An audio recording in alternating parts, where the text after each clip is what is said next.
Alhamdulillahi Rabbil Alamin.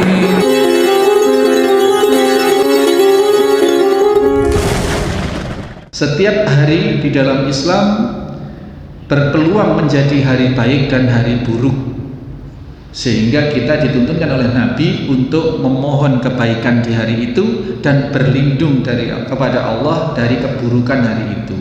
Tidak usah menunggu bulan Safar, kapanpun kalau kita tidak melakukan kebaikan atau kalau kita melakukan keburukan di hari itu, itulah hari buruk.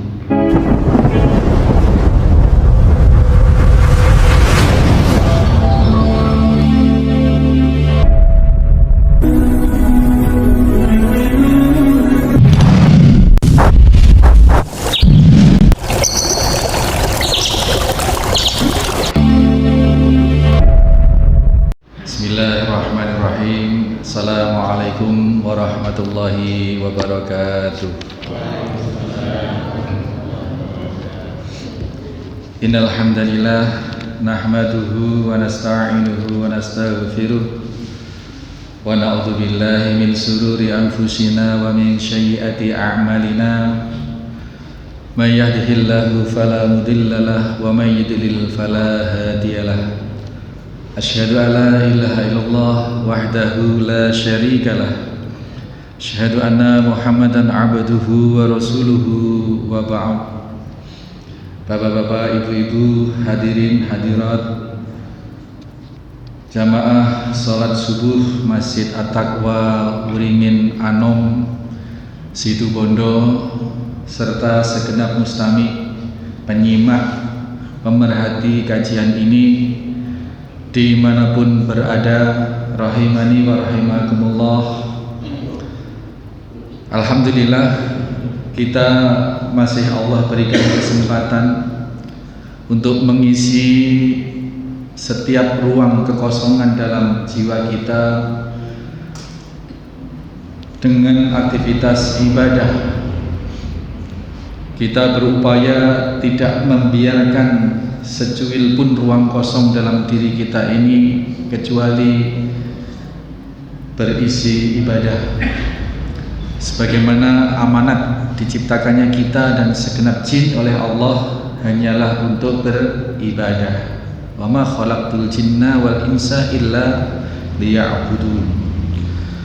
Maka masih dalam momentum bulan Safar ini, di mana bulan Safar itu adalah identik dengan kosong, karena dari sejarahnya setiap bulan Safar orang-orang Arab sejak zaman jahiliyah itu sudah terbiasa meninggalkan rumah-rumah mereka, kampung-kampung mereka dalam rangka untuk bertebaran ke muka bumi mencari ma'isyah, apakah berdagang, apakah berperang, apakah macam-macam, sehingga kondisi Makkah kala itu kosong, maka disebut Safar.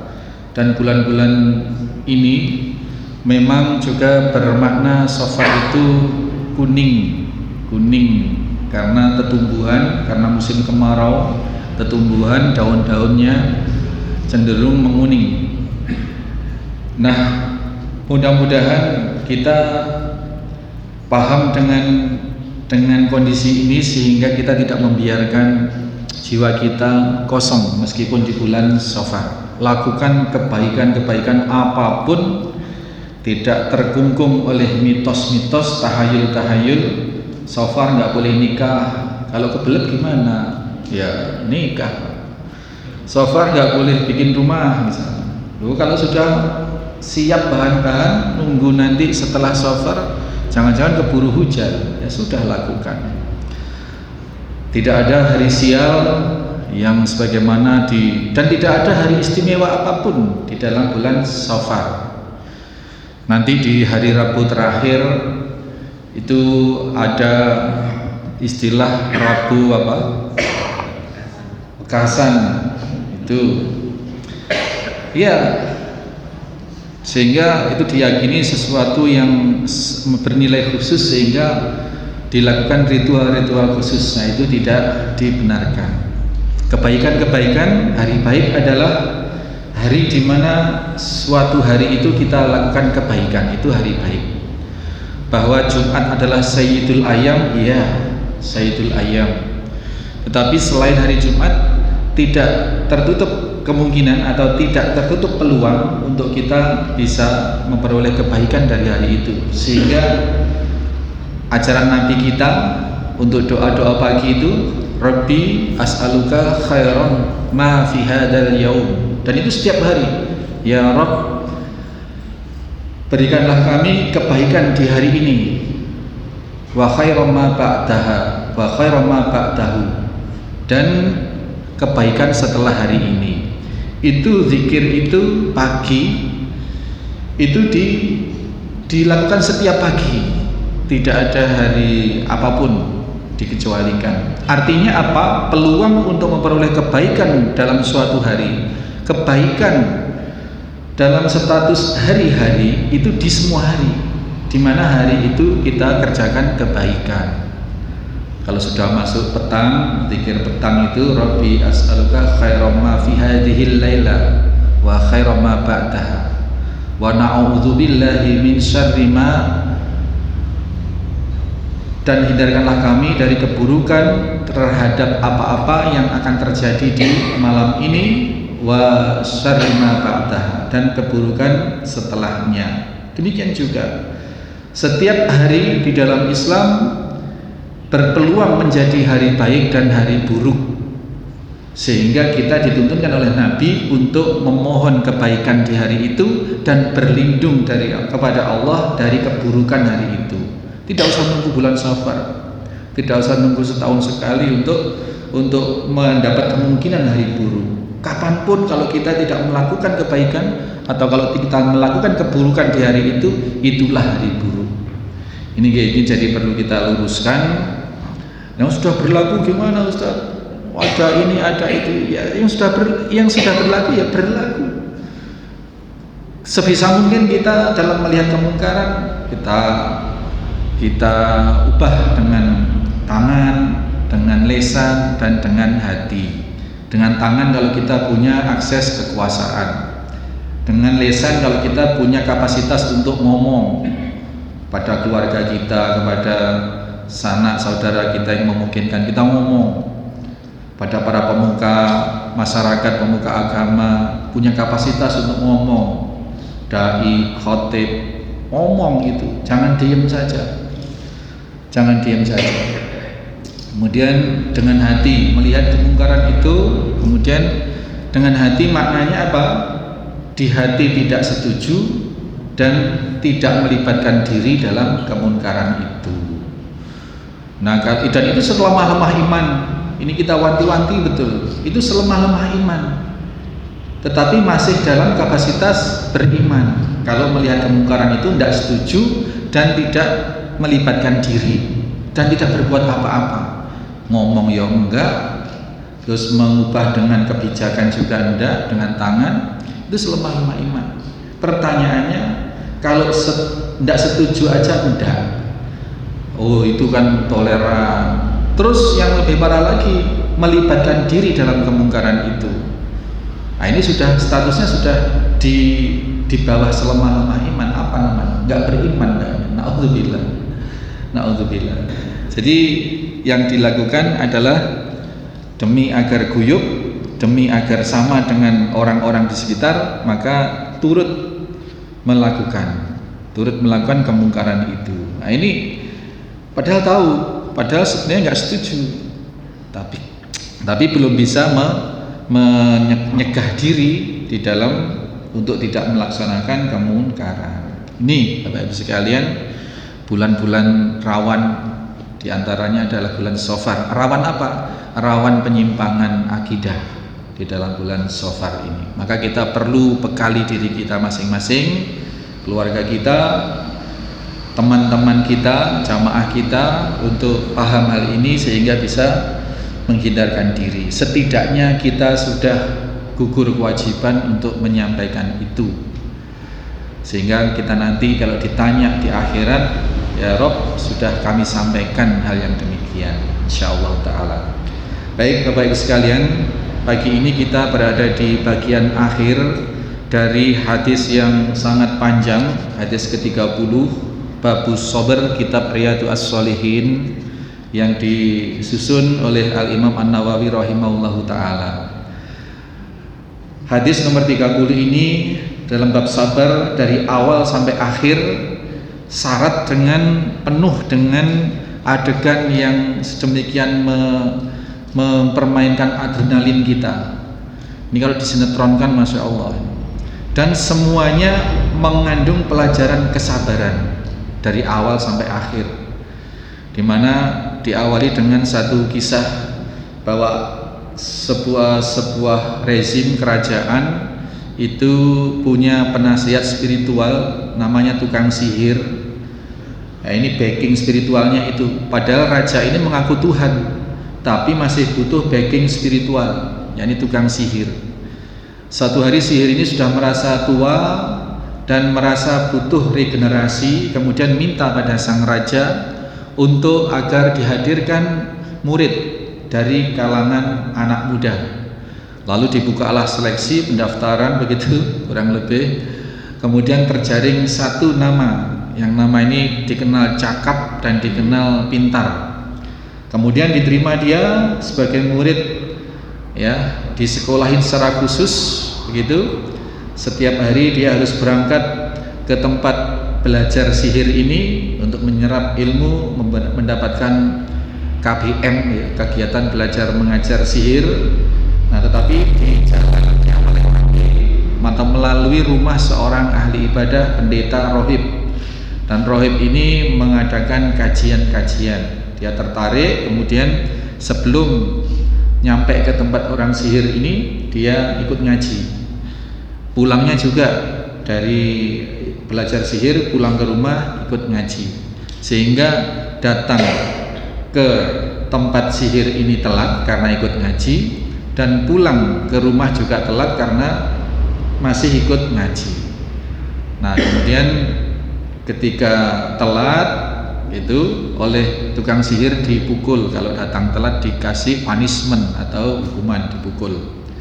Nah, setelah dikasih hukuman begitu, ngadu ke gurunya yang rohib ini, kemudian diajari tauriyah, diajari seperti berbohong supaya aman dari hukuman.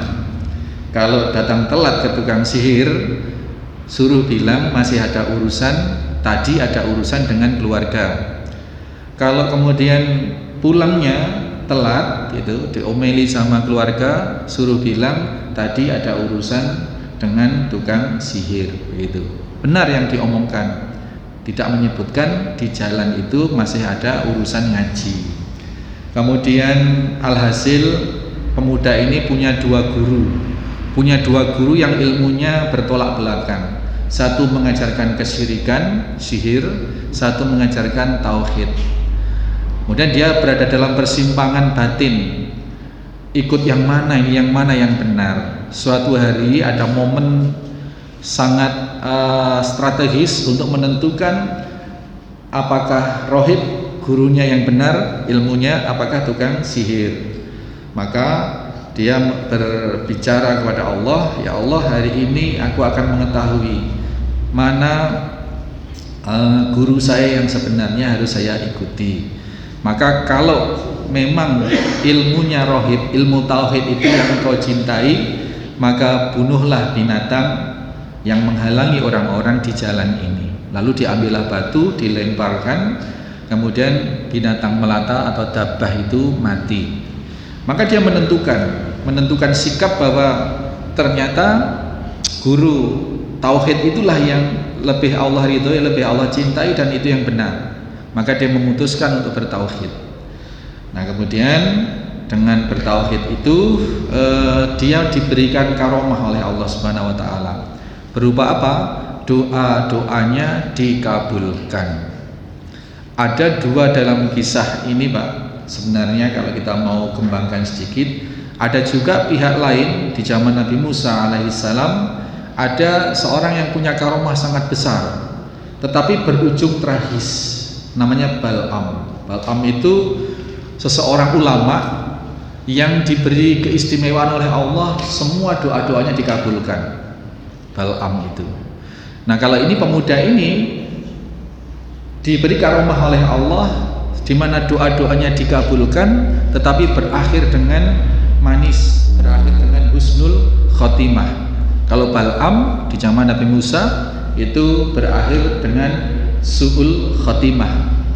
Ceritanya Bal'am ini diminta oleh rezim agar mendoakan Musa itu hancur, karena dia terkenal doa-doanya dikabulkan oleh Allah Subhanahu wa taala.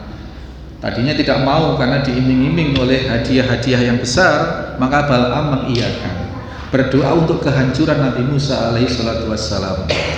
Tetapi Allah menghendaki lain, doanya yang mendoakan Nabi Musa alaihi salatu wassalam untuk hancur, tetapi lidahnya dibelokkan oleh Allah, yang hancur adalah dirinya dan orang-orang yang memerangi Nabi Musa alaihi salatu wassalam. Maka dikabulkan oleh Allah, jadilah musuh-musuh Musa alaihissalam itu hancur, dan dia Bal'am dihukum oleh Allah dengan lidahnya dipanjangkan seperti lidah anjing dan selalu melet, dan kematiannya tetap dalam kondisi itu Bal'am. Nah, ini dalam konteks karomah yang diberikan oleh Allah berupa dikabulkannya doa-doa. Nah, pemuda ini dapat karomah dari Allah Subhanahu wa taala sehingga doa-doa dia dikabulkan oleh Allah. Maka dia diberi kemampuan, doa-doanya dikabulkan. Orang yang sakit mata sejak lahir didoakan bisa sembuh, orang yang sakit ini dan itu didoakan bisa sembuh. Lalu gurunya menyarankan untuk berhati-hati karena keutamaanmu sudah melampaui keutamaanku, ilmunya, kemudian dan itu akan mendatangkan fitnah atau cobaan besar. Dan berpesan satu hal, nanti kalau kamu sudah mendapatkan cobaan itu, jangan sebutkan nama gurunya. Dan salah satu pasiennya pemuda ini adalah orang dekat raja, stafnya raja, yang memiliki yang buta. Pemuda mau mengobati orang ini, mau mendoakan orang ini dengan syarat dia beriman pada Allah. Kemudian alhasil staf raja ini beriman kepada Allah dan didoakan dan dikabulkan oleh Allah, sembuh. Kemudian ketika pulang berdinas kembali, kok tidak buta begitu, raja menanyakan, siapa yang menyembuhkan butamu wahai staf gitu. Kemudian dinyatakan adalah Robbi, adalah Tuhanku. Nah, selama ini raja ini yang diakui sebagai Tuhan dan tidak merasa mengobati, tidak merasa menyembuhkan. Kemudian terbongkarlah bahwa staf kerajaan ini sudah punya Tuhan selain dia. Maka ditangkaplah, disiksa, suruh nunjukkan siapa yang ngajari seperti itu. Maka staf ini mengaku yang ngajari ilmu tauhid itu adalah seorang pemuda yang murid tukang sihir. Nah, kemudian dipanggillah itu, kemudian diinterogasi, dipuji-puji, sihirnya sudah hebat, bisa mengobati ini dan itu. Nah, kemudian terbongkarlah pada akhirnya bahwa guru dia yang mengajarkan ilmu tauhid yang menolak ketuhanan dari raja itu adalah seorang rohib. Lalu anak ini ditahan dan rohib dipanggil. Setelah rohib dipanggil, diinterogasi, suruh keluar dari agamanya, suruh kembali pada keyakinan lamanya, yakni menuhankan raja, menolak. Maka rohib ini pun digergaji kepalanya sampai meninggal, mati.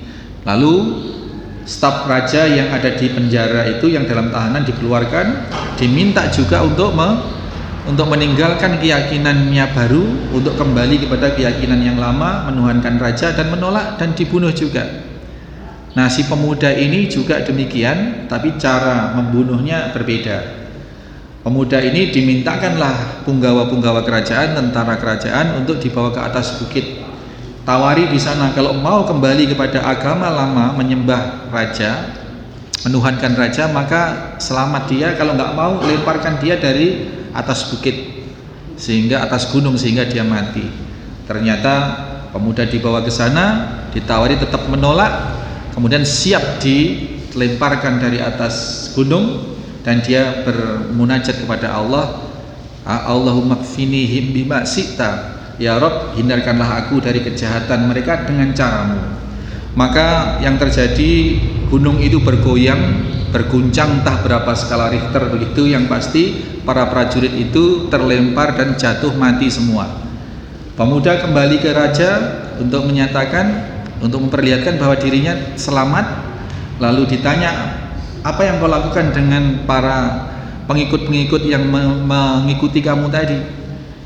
Dia menyatakan bahwa dia berlindung kepada Allah dari kejahatan mereka, dan mereka meninggal semua. Lalu ditangkap lagi anak muda ini dan dibawa ke tengah lautan. Naik kapal, dibawa ke tengah lautan, suruh nawari di sana. Kalau mau kembali ke agama lamanya, maka dia selamat, kalau tidak lemparkan ke laut. Lalu tentu pemuda ini menolak, dan kemudian siap dilemparkan ke laut. Kembali dia berdoa kepada Allah untuk meminta perlindungan dari kejahatan orang-orang yang hendak mencelakai dia dengan cara Allah. Maka yang terjadilah ombak yang besar, kemudian kapal itu, orang-orang itu terlempar, orang-orang itu justru yang mati. Dan pemuda ini kembali ke raja. Ini Masya Allah, betapa bersabarnya pemuda ini. Sudah dilakukan percobaan pembunuhan sedemikian nyata, tapi orang ini tidak kabur, tetap balik ke raja. Rupanya pemuda ini punya misi. Untuk mendakwahi raja, supaya raja ini juga bertauhid. Karena raja posisi strategis, Pak. Selama ini raja ini mengaku Tuhan dan disembah oleh segenap penduduk senegeri ini. Nah, ini orang kalau nanti bertauhid, menerima dakwah tauhid, maka Masya Allah, satu negeri ini bisa menjadi Islam semua, bisa menjadi beriman semua. Maka disitulah kemarin pelajaran terakhir yang kita urai, yang kita pelajari bersama adalah bahwasanya ketika seseorang dipaksa untuk murtad, bagi orang biasa yang tidak merupakan tokoh figur masyarakat atau tokoh panutan, itu bebas, Pak. Boleh memilih pura-pura murtad untuk melindungi jiwanya, ya, boleh pura-pura seperti itu, tetapi hatinya tetap mukmin, itu boleh. Atau pilihan yang kedua, bertahan dalam ketauhidan, disuruh murtad, mengucapkan kalimat murtad, tidak mau, meskipun dengan resiko dibunuh. Kalaupun dibunuh, tentu kematiannya adalah kematian yang mulia di sisi Allah. Tadi rohib, staf raja, semua mati, itu mati dalam kemuliaan di sisi Allah Subhanahu wa taala karena mempertahankan akidahnya. Nah, pemuda ini melihat kalau raja ini merupakan tokoh sentral di negeri tersebut. Kalau dia sampai bertauhid, menerima dakwah, mendapat hidayah, maka orang satu negara itu, satu kerajaan itu, satu negeri itu akan berpotensi beriman semua. Maka dia kuatkan diri, dia bersabar untuk kembali ke menghadap raja, meskipun sudah beberapa kali dilakukan percobaan pembunuhan, dan pasti targetnya raja ini adalah pemuda itu mati atau murtad. Yang tadi ya, bagi orang biasa punya dua pilihan, boleh pura-pura murtad tetapi hatinya masih mukmin, atau boleh mempertahankan diri meskipun dibunuh. Tapi bagi tokoh masyarakat, bagi pemuka masyarakat, bagi figur masyarakat yang punya pengikut, punya follower, ya sekarang zamannya medsos, follower. Semakin banyak followernya, semakin punya masa dia. Gitu. Ya, saya nggak paham, nggak punya Instagram bener, jadi nggak ada followeran. Nah ini haram, Pak, tidak boleh. Pilihannya hanya satu, bertahan, mempertahankan tauhid. Kemarin kita contohkan, kalau ketua PCM Beringin Anom murtad, nanti warga Muhammadiyah sak Beringin Anom murtad semua. Dikhawatirkan seperti itu. Nauzubillah. Maka bisa kita pahami kenapa pemuda ini kok balik lagi, kok nggak kabur saja, karena dia memiliki tujuan yang sangat besar, yakni berdakwah kepada raja.